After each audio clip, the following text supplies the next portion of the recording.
Hi, it's Mr. Knuckle's Music Lessons, and I'm going to be restringing my guitar today, so I thought I'd show you how to do that. So, I've got a bunch of tools here and various things to show you. First thing is, there are a lot of different types of stringing mechanisms on guitars. This particular guitar, and most acoustics are like this. It's got a bunch of pegs. The pegs look like that. I don't know if you can see the groove down the one side of the peg, and the top of the peg looks like that. Those are the 5 pegs. That's the hole that it goes into. The guitar strings themselves have like a little brass ring on the end of them. The brass ring goes into the hole. All right. Obviously, it goes into the hole like that. Then you put the peg in there and just stuff the peg down in there. And if I can do that. And that's what holds this end of the string. Okay? On the other end, you've got these tuners with the pegs on this side with holes in them. And so you just put I'm not going to show you this right now, I'll show you when I actually do it. That's the string I just took off, but you would put the end of the string in the hole on this, and then you use a winder, or you can use your hand, but it takes forever, but a winder like this just fits over the end of the thing, and then you just spin it like that. And actually these ones, I just found these online recently. The nice thing about this winder is it's the same thing on this end, fits over nicely, winds the tuning peg or the tuning key, but these ones have a built-in cutter because you're going to have some excess string that you want to cut off. You've seen those guitars with the strings all hanging off. Some people think that looks cool. I don't think so, so I just cut the ends of the strings off. All right. So I'll show you when I get the rest of the strings off. Well, I don't want to do that right now. Here's the second string, so you just put it on. I've done the first one already. Put the winder on there, wind it up a bunch, or unwind it, I guess, is more accurate. Once you get a bunch of slack in the string, then you just unwind it off the peg, take it off, and then on the other end here, there's another part of the winder. You can see that little kind of hole or groove at the end, and that just fits over top of the peg because it's going to be difficult to pull that peg out by hand. So you just fit that over, the peg comes out, the string comes out, and then you just do that 4 more times, 6 times altogether, and you've got all your strings off and you're ready to put new ones on. So I'll get back to you in a minute. So before we get started, I just want to show you what the finished product should look like so you know what you're going for. So notice that all of the strings are coming up, and this is pretty obvious, but they're coming up the inside, like so the inside of the peg, meaning the side of the peg towards the middle of the headstock. All the windings take place from like around the inside of the peg, so they come from the inside and wind around to the outside. All right, obviously that would be a problem if there was too big of an angle between the neck line of the string and the headstock line of the string. If it went from here way over to the outside and around, that would be a problem. So that's pretty obvious, but just make sure you know that. So the pegs on each side of the headstock are going to wind a different direction. You'll find that as you do it. The next thing you want to know or make sure of is that all the strings are sitting nicely in the grooves at the nut. All your pegs are pushed down properly. This one's still actually up a little bit, this one here. So you just push it down, make sure they're all nicely seated there. And the final thing is the number of windings. So you want to make sure, and you can see that these strings are wound around probably 5 or 6 or even more times. That's not the case for these strings because the strings are thicker, so there's not as much room for the same number of windings, but you should have multiple windings on each of these. So I've only got 2 here, probably 3 would be best, but the most important thing, well, one of the important things is that you don't wind it around so many times that the windings start to go on top of each other, all right? Notice that these are all wound nice and neatly, and there's just a nice row of windings, and they're not jumbled up on top of each other. Also notice that the strings wind from the bottom up. So when you wind the strings on, you want to wind them from the top down so that when you're finished, the string starts at the bottom of the peg and winds its way up, all right? Those are the things that you're looking for when you're done. Okay, so I've got all the strings off. When you have the strings off, it's a perfect opportunity to polish things up a little bit. When the strings are on, you can't get down to the fretboard like you can when they're off. There are parts of the guitar up here that you can't get to because there's strings all running through here. So it's a good time to polish the guitar. I wouldn't use like any sort of an industrial cleaner or anything. This is made of wood and you're going to do some damage to it if you use the wrong stuff. I basically just use it like a dry cloth. The one thing you can do is get some sort of a tool. I wouldn't say something really sharp, but like these are really fine needle nose pliers, and it's a good opportunity to get some of the gunge that builds up, especially right along your frets. All the oils and junk from your fingers tends to build up there, and so now's a good time to get rid of that. So you just kind of go, again, you don't want to use something sharp because you don't want to gouge the wood, but like these are blunt nosed, but they're fine pointed needle nose pliers, and so if you just go along both sides of the fret, you're going to find that there's a lot of gunk that you didn't probably even know was there, and you're going to get that out. So now's a good time to do that. It's another good time to take a good look at your frets.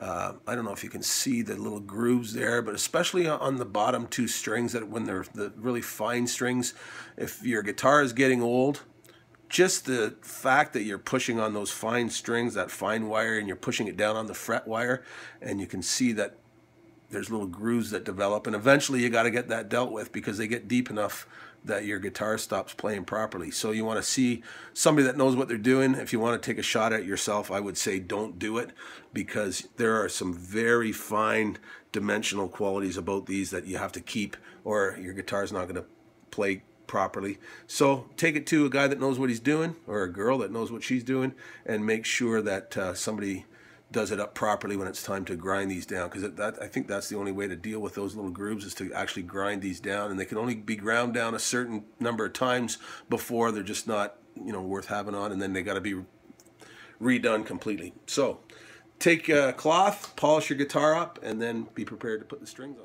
Okay, so there are different types of wood on your guitar. Some of it's finished, like you can see this part here, the headstock is all shiny. That's finished, but your fretboard's not finished, nor is the bridge finished. And so a good idea is to get some oil. I don't have any right now, but there are different types of oils you can get, like lemon oil, or there's probably some stuff that's made specifically for guitar. It's a good idea to oil up the fretboards and the unfinished parts of the wood that'll soak up the oil. If you put oil on this because it's finished, it's got a finish to it, the oil won't seep into it because it's sealed. That's the point of this. It's sealed up from, you know, any moisture getting into it, but this stuff is stained but not sealed, so it'll soak up, and wood loves oil. I wouldn't say do this too often, but a couple times a year maybe, just to keep the wood from cracking and keeping it from drying out. So I'm not going to show you how to do that right now, but it's a good idea to do it if you have the right stuff. Again, you want to use the right product, and so there are oils out there specifically for guitars and specifically for unfinished wood. But one thing you do want to do is, every time you change your strings, or at least quite often, is take some real fine key oil, or like a 3-in-1 oil or whatever, and just put a little drop of that oil into there's a little hole there. I don't know if you can see what I'm doing, but just putting a little bit of oil in the mechanism for, there we go. Just wind that in, and the oil will suck itself in as you wind, and get it worked in there, and that way your tuners are always going to be nice and lubricated, and they're not going to seize up on you, or you're not going to have any problems with them. Next thing, the strings will always be designated as to which one goes where. So quite often the strings will come individually packaged. I just happened to grab this particular set of strings, and they all came in one package, but on the package it tells you which color is what string, so that's easy enough. Okay, so the guitar is polished and everything's ready to go, and I'm about to put the strings on. I've grabbed my first string. The package told me that the first, or this actually the 6th string, which is the thickest string, the top string on your guitar, is brass, so I found the brass ring, I put it in the first hole. Well, it's actually the 6th hole, once again, if you're talking about the number, the correct string number. This is the 6th string, so we would call, I guess, this the 6th hole. So you put it in there, you take your peg, you put your peg down in there, and you just push with your finger and pull the string. And now, as you wind this up, this peg might actually lift up a little bit, but it's not a big deal. You just continue to push it down. As if it does pop up, it's pretty easy to just push back down, and eventually everything's going to be fine. All right, so you've got that end in. Now, a lot of guys will do this with, like, on a table, and it's probably the right way to do it, and they'll even have like a special stand to put the neck of the guitar in. But I don't have all that stuff, so I'm just going to try and show you here. So now, next thing that's important is you're going to come up and you've got to make sure you put the right string on the correct peg. So the 6th string, the top string, the thick string goes on this peg, and you have to make sure that every string winds around so that the string comes up and goes on the inside. You know, these pegs here, they'll all wind around this way so that the string is coming up on the inside of the peg, inside meaning like towards the middle of the neck, right? And these pegs, the strings will come around this way and wind around. So the string is coming up towards the side of the peg that's towards the middle of the neck, all right? So 1st string, 2nd string, 3rd string, 4th string, 5th string, 6th string. So I'm working on the 6th string right now. So I'm going to bring it up and I'm going to put it through the hole in the peg. All right, now here's where it gets a little bit complicated, because you have to leave, whoops, sorry, I've got this backwards. I'm looking at this backwards. This is the 6th string peg. All right, so you'll figure it out on your guitar, I'm sure. So you put the string through the hole. All right, now the trouble is you have to leave yourself just enough slack so that when you wind it down, it goes around the peg a couple of times, probably depending on which string you're talking about, because as they get thinner, you can wind it more times. But for the 6th string, the big thick one, I would say you want to wind it around 3 times. You want to get it around there multiple times, because if you don't, if you get it around like just once, then the string will slip when you go to tune it, and your guitar will be constantly coming out of tune. So I've got way too much slack there. All right, that's going to go around probably 4, 5, or 6 times. So what you do is you just keep putting it in a little bit more until you figure out the right amount of slack. And you have to do this, like, when you'll get used to it eventually, after you've done this a number of times. But like, that's probably still a little bit too much slack for that string. All right, so I'll put a little bit more. All right, and once you get it in the amount you think is going to be correct, then you just start winding it up, making sure that the string stays down. So as you wind it, it's going to wind down the peg, not up the peg, but down the peg. And I'm realizing that I probably have a little bit too much slack. So there's one wind. Actually, that's going to work out nicely. All right, so it's around 2.5 times. Don't worry about tuning it right now. All right, once you get it on there, I don't know if you saw what I was doing, but once you get it on there, if you've got these special cutters on your winder, you just cut it off, and there you go. That's not in tune yet, but don't worry about it. You'll tune it up when you get them all in there. All right. Once again, the most important thing is you get the right string on the right peg. So this is the top string, or the 6th string, the thick string, and then it goes 5th string, 4th string, 3rd string, 2nd string, 1st string. All right. One thing I probably should have mentioned is when you put the string in the hole and you put the peg in the hole, I said for the 1st string you grab it and give it a pull. I'm going to renege on that one, because if you grab this and bend it as you pull it, you're going to put a kink in your string. So just give it a little bit of a yank so that it's in there snug, and then let the tuning peg pull it into place when you wind it up.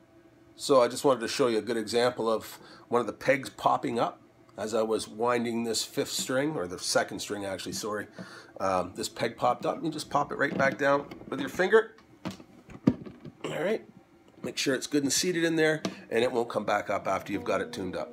Or if, as you're tuning, if it pops back up, once you get it tuned into place and you push it down, you're good to go. Okay, so now that I've got all the strings on, the problem is we've got a guitar that's way out of tune. So the next thing you have to know is how to tune the guitar. If you're going to know how to, if you want to know how to change the strings, you also have to be able to tune it when you're done changing them. So the easiest way is if you have another guitar around that's in tune and you know it's in tune, then all you do is you take the string on the tuned guitar and match it to the same string on the untuned guitar, the newly strung guitar. And if you can just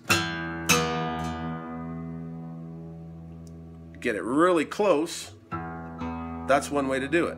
Okay? And if you did that same thing with each string, then you'd match them up and they'd be pretty much in tune. If you have a clip-on tuner, then once you get it really close, you just turn your tuner on. By the way, I've done another video on how to tune a guitar using a clip-on tuner, but because I've got my newly strung guitar and it's way out of tune, I'm going to re-show you how to do that. So if you've got a clip-on tuner, the first thing you need to know is what notes each of these strings is supposed to play when you play it open. So the mnemonic is, every bald guy deserves an education. So if you go from bottom to top, or first string to sixth string, every E, bald B, guy deserves an education. So the top string is an E note. I've got it close because I know my other guitar is in tune, so I've played it close. And so now if I turn on the clip-on then and play, the clip-on says, okay, I'm really close. Actually, I'm right on E. All right. The way you know it's right on is if you're out of tune, okay, the tuner's gonna show that you're not in tune. And as you tune up to E, which I was close to, as you go up, you're gonna move that signal right to the middle. And on this particular tuner, I'm looking for that green bar, which is right there. All right, if I go past it, it goes to yellow. You always want to tune up to a note. Always want to tune up to a note. The reason for that is if you tune down to a note, if you start way past it and just tune down to it, I'm actually loosening the string on the tuning peg and at the nut, and from there it can easily slip out of tune. But if you go down from below it, I'm tightening the string against the nut, and so it can't really loosen off easily. So if I tune up below, go down below E, and then tune up to E, I'm in good shape. Now, the one thing you're going to find is when you have just recently tuned your guitar, or strung your guitar, I should say, these strings are loose. They might be especially loose inside here, all right? They might not be tightened right up as much as they can. Those little brass rings that we talked about as we put the strings on could be loose, and they could slip up against that pin, and that could happen several times. So your guitar could go out of tune several times. A lot of guys, what they'll do is when they've newly strung their guitar, they'll just take the strings and really reef on them. I don't know if you can see what I'm doing there. I'm just really pulling those strings and sort of trying to get any looseness of the strings out of the string, so that when I tune it, it's not going to slip or anything like that. So once I've done that, okay, I'm right on E, right there, and so I go to the next string. All right. Don't forget, your guitar will come out of tune a lot when you first restring it, and it'll take a little bit of playing before you can play it without it coming out of tune. All right. So the next thing you do is either you go to the next string on your other guitar and try and match it up, but another way to do it if you don't have another guitar is, if you know the notes of the scale, if you know anything about music, you'll know that the top string is playing E right now, open, so there's no E sharp, so we go straight to F, F sharp, G, G sharp, A. And if you think about that mnemonic, my next string down, my fifth string, every bald guy deserves an. So this string's supposed to be A. Well, that note is A on the top string. So if I match that note, A, up with my next string down, if I just play that note and then tune the next string so it gets to that note,